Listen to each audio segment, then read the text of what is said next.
किसी किसी व्यक्तित्व का बढ़िया गुण नहीं है, उसको अच्छा गुण नहीं माना जाता है। आस्था करना, विश्वास करना, हम क्यों मान लेंगे भाई आपकी बात? हम क्यों आस्था रखेंगे? हम सवाल उठाएंगे ना। हम इसमें नहीं मानते, हमारी बात को क्यों नहीं आप नोटिस लेते हैं?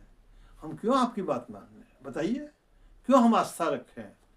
आस्था और विश्वास का मतलब है रुक जाना, ठहर जाना, आगे नहीं जाना। और विज्ञान क्या, क्यों, कैसे, ये घटना कैसे घट गई, क्या घट गई, किन कारणों से घट गई, ये खोज करता है। तो विज्ञान में शोध, खोज और पर जांच परख की बात है। और धर्म में बस मान लीजिए, ग्रंथ कह रहा है मान लीजिए, गुरु जी कह रहे हैं मान लीजिए। हम इस रास्ते को क्यों अपनाएं?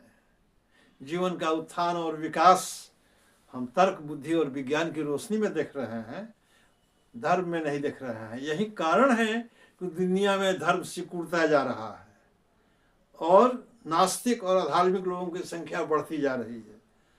अब बड़े संख्या में लोग आ गए हैं जो बिना धर्म के जीवन जी रहे हैं, खूब शानदार जीवन जी रहे हैं।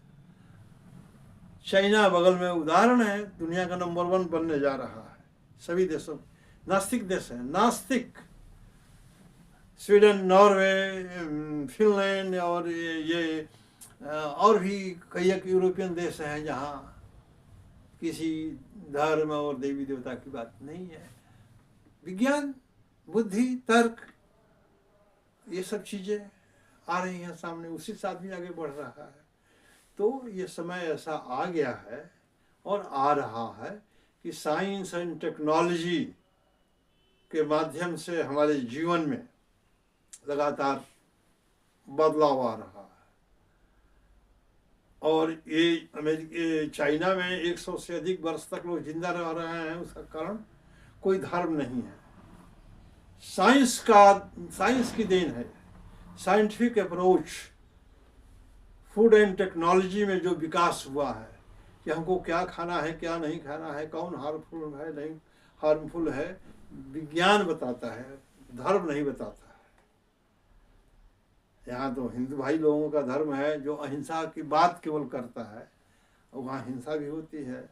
और वहाँ ह्यूमन बॉडी को क्या रिक्वायरमेंट है, कितना प्रोटीन मिलना चाहिए, विज्ञान बता देता है। तो हम हिंदुओं की जो बात है अहिंसा की वो मानेंगे, या वो कह रहा है कि भाई ह्यूमन प्रोटीन, एनिमल प्रोटीन चाहे जिस जानवर में मिले खाना है। तो इस तरह का कंट्राडिक्शन धर्मों में है, और विज्ञान में धर्म विज्ञान की लड़ाई पुरानी है, चल रही है, लेकिन जीतता विज्ञान है हमेशा। आपने सर विश्वास की बात कही है। हाँ, परिवार तो विश्वास पे ही चलता है ना। मान ले एक पिता अपने पुत्र को जो काम करने के लिए बोलता, पुत्र को कोई गलत काम करने के लिए नहीं बोलेगा, विश्वास पे ही ना करेगा। देखिए, यह विश्वास एक अलग तरह का है कि हम काम दे दिए बेटे को, परिवार के सदस्यों को, एक मुखिया होने के चलते हमने काम अलॉट किया कि आपको ये काम करना है। हमारा एक तरह का वो ऑर्डर है कि ये करना है।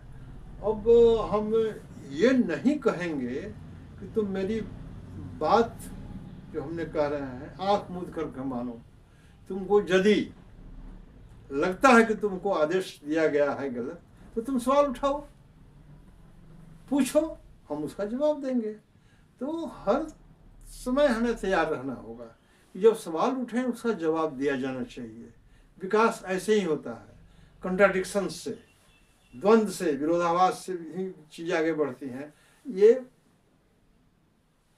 मार्क्सियन थियरी भी कहती है, द्वंद्वात्मक विकास की थियरी हम लोग पढ़ते हैं, डायलेक्टिकल मेटेरियलिस्टिक इवोल्यूशन जो होता है उसी से आता है। विरोधाभास से रिश्ते खराब ही तो होते हैं। विरोधाभास से रिश्ते खराब ही तो होते हैं। देखिए, रिश्ता बनाना, रिश्ता बिगाड़ना हमारे ऊपर निर्भर करता है, हम पर। जो परिवार का मुखिया है, समाज का मुखिया है, देश का मुखिया है, ये इसी में हमको याद आते हैं बुद्ध। बुद्ध मध्यम मार्ग की बात करते हैं।